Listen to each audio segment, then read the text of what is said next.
আসসালামু আলাইকুম। বাংলাদেশের মানুষ যে বৈষম্যের বিরুদ্ধে 2024 সালে জীবন দিতেও দ্বিধাবোধ করেননি, সেই বৈষম্য ইতিপূর্বে যেমন ছিল আজও তেমনই রয়ে গেছে।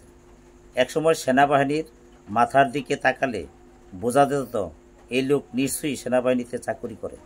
এখন বোঝার উপায় নেই, কেননা যে কেউ ওই কাটিং দিতে পারে। আবার আগের দিনে গাড়ির হর্ন শুনলে মোটামুটি ধারণা করা যেত এটি কোন গাড়ি হর্ন, আর এখন কোন গাড়ি হর্ন কোন গাড়িতে বাজছে বোঝার উপায় নেই, বোঝা যায় না। কারণ পুলিশের গাড়ির হর্ন, অ্যাম্বুলেন্সের হর্ন অনায়াসেই যে কোনো গাড়িতে ব্যবহার হচ্ছে। এমনকি মোটর সাইকেলে অ্যাম্বুলেন্সের হর্ন ব্যবহার করা হয়, যার দরুন রাস্তায় অ্যাম্বুলেন্সের অতিরিক্ত সময় লেগে যায়। সময় মতো রোগী নিয়ে হাসপাতালে পৌঁছানো সম্ভব হয় না। রাস্তায় অনেক রোগী মারা যায়। এ যেন দেখার মতো কেউ নেই। অন্তর্বর্তীকালীন সরকারের দৃষ্টি আকর্ষণ করছি, যত দ্রুত সম্ভব এ থেকে বৈষম্য দূরীকরণে যথাযথ ব্যবস্থা গ্রহণ করবেন।